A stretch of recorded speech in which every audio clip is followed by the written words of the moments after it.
भारत में ब्रिटिश शासन की शुरुआत से स्वतंत्रता तक की कहानी, भारत का इतिहास ब्रिटिश शासन के बिना अधूरा है।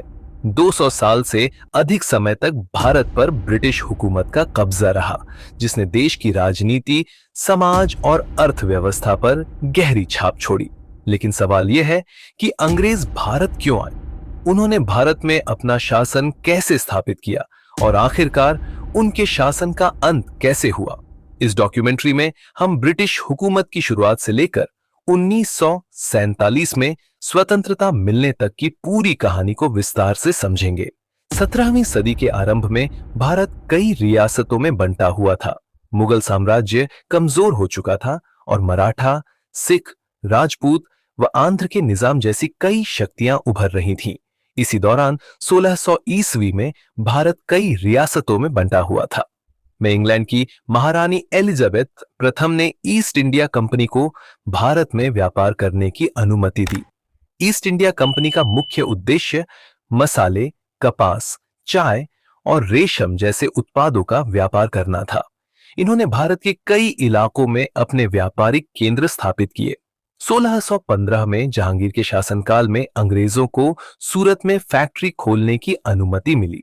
धीरे धीरे कंपनी ने मद्रास, बंबई और कलकत्ता में अपने ठिकाने बना लिए। भारत में कदम जमाने के बाद ईस्ट इंडिया कंपनी ने केवल व्यापार तक खुद को सीमित नहीं रखा। 1757 में प्लासी का युद्ध हुआ, जिसने ब्रिटिश हुकूमत की नींव रखी। इस युद्ध में कंपनी के अधिकारी रॉबर्ट क्लाइव ने बंगाल के नवाब सिराजुद्दौला को हराया। सिराजुद्दौला के सेनापति मीर जाफर ने अंग्रेजों का साथ दिया और युद्ध में विश्वासघात किया। प्लासी की जीत के बाद ईस्ट इंडिया कंपनी ने बंगाल में अपनी पकड़ मजबूत कर ली। इसके बाद 1764 में बक्सर का युद्ध हुआ, जिसमें कंपनी ने बंगाल, अवध और मुगलों की संयुक्त सेना को हराया।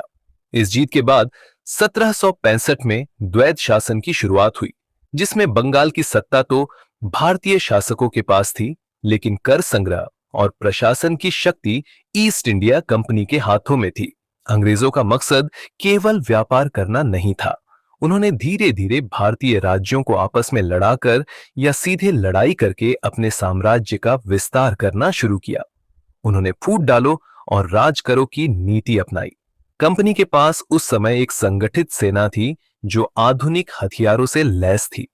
ब्रिटिश शासन का एक और अहम अध्याय 1557 का सिपाही विद्रोह था, जिसे भारत का पहला स्वतंत्रता संग्राम भी कहा जाता है। इस विद्रोह की शुरुआत मेरठ में हुई थी, जब भारतीय सैनिकों ने अंग्रेजों द्वारा जारी की गई कारतूसों का विरोध किया। कारतूसों को गाय और सुअर की चर्बी से बना हुआ बताया गया, जो हिंदू और मुस्लिम सैनिकों की धार्मिक भावनाओं को ठेस पहुंचाने वाला था। विद्रोह का नेतृत्व झांसी की रानी लक्ष्मीबाई, नाना साहेब, तांत्या टोपे, बिरसा मुंडा और कई अन्य स्वतंत्रता सेनानियों ने किया। हालांकि यह विद्रोह पूरी तरह सफल नहीं हो पाया, लेकिन इसने अंग्रेजों को एहसास दिला दिया कि भारतीयों को हमेशा दबाया नहीं जा सकता। सिपाही विद्रोह के बाद ब्रिटिश सरकार ने भारत का शासन सीधे अपने हाथ में ले लिया।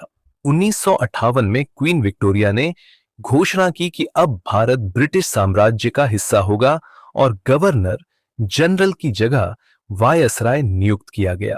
इसके बाद अंग्रेजों ने भारतीयों के बीच सांप्रदायिकता फैलाने की कोशिशें तेज कर दी। 19वीं सदी के अंत तक भारतीय समाज में एक नई जागरूकता का उदय हो चुका था। राजा राम मोहन राय, स्वामी विवेकानंद, दयानंद सरस्वती जैसे समाज सुधारकों ने भारतीयों को उनकी शक्ति और अधिकारों का एहसास कराया। 1885 में भारतीय राष्ट्रीय कांग्रेस की स्थापना हुई, जिसने स्वतंत्रता आंदोलन को एक संगठित स्वरूप दिया। 20वीं सदी में महात्मा गांधी के नेतृत्व में स्वतंत्रता संग्राम ने एक नया मोड़ लिया। गांधी जी ने अहिंसा और सत्याग्रह को अपना हथियार बनाया। उन्होंने चंपारण सत्याग्रह, दांडी मार्च और भारत छोड़ो आंदोलन जैसे आंदोलनों के माध्यम से अंग्रेजों को चुनौती दी। अंग्रेजों ने गांधी जी के आंदोलन को दबाने के लिए कई बार भारतीयों पर अत्याचार किए। 1919 में जलियांवाला बाग हत्याकांड हुआ, जिसमें जनरल डायर ने निहत्थे भारतीयों पर गोलियां चलवा दी। इस घटना ने पूरे देश को झकझोर कर रख दिया। दूसरी ओर भगत सिंह, चंद्रशेखर आजाद और सुभाष चंद्र बोस जैसे क्रांतिकारी नेता स्वतंत्रता संग्राम में अपनी भूमिका निभा रहे थे। जहां भगत सिंह और आजाद ने ब्रिटिश अधिकारियों को निशाना बनाकर विद्रोह की आग जलाए रखी, वहीं सुभाष चंद्र बोस ने आजाद हिंद फौज का गठन कर अंग्रेजों के खिलाफ सशस्त्र संघर्ष छेड़ा। द्वितीय विश्व युद्ध के बाद ब्रिटेन की आर्थिक स्थिति खराब हो चुकी थी। भारतीय स्वतंत्रता संग्राम भी अपने चरम पर था। 1942 में गांधी जी ने भारत छोड़ो आंदोलन का आह्वान किया, जिसने अंग्रेजों को समझा दिया कि भारत पर अब और राज करना संभव नहीं है।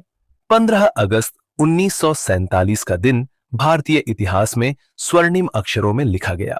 इस दिन भारत को ब्रिटिश शासन से आजादी मिली। पंडित जवाहरलाल नेहरू भारत के पहले प्रधानमंत्री बने और लाल किले से तिरंगा फहराकर स्वतंत्र भारत के सपने को साकार किया। हालांकि भारत को आजादी के साथ साथ विभाजन का दर्द भी सहना पड़ा। भारत और पाकिस्तान दो अलग अलग देशों के रूप में अस्तित्व में आए। विभाजन के दौरान लाखों लोगों की जानें गईं और करोड़ों लोग विस्थापित हुए। आज भारत अपने स्वतंत्रता संग्राम के नायकों को नमन करता है, जिन्होंने अपना सब कुछ बलिदान कर दिया। यह हमारी जिम्मेदारी है कि उनके सपनों का भारत बनाएं। अगर ब्रिटिश भारत में नहीं आए होते तो आज भारत की स्थिति क्या होती? क्या विचार हैं आपके? प्लीज अपनी राय कमेंट करके साझा करें पार्ट 2 के लिए। अगर आपको ये इंटरेस्टिंग फैक्ट्स पसंद आए तो लाइक, शेयर और हमारे चैनल को सब्सक्राइब करना न भूलें। धन्यवाद और अगले वीडियो में मिलते हैं।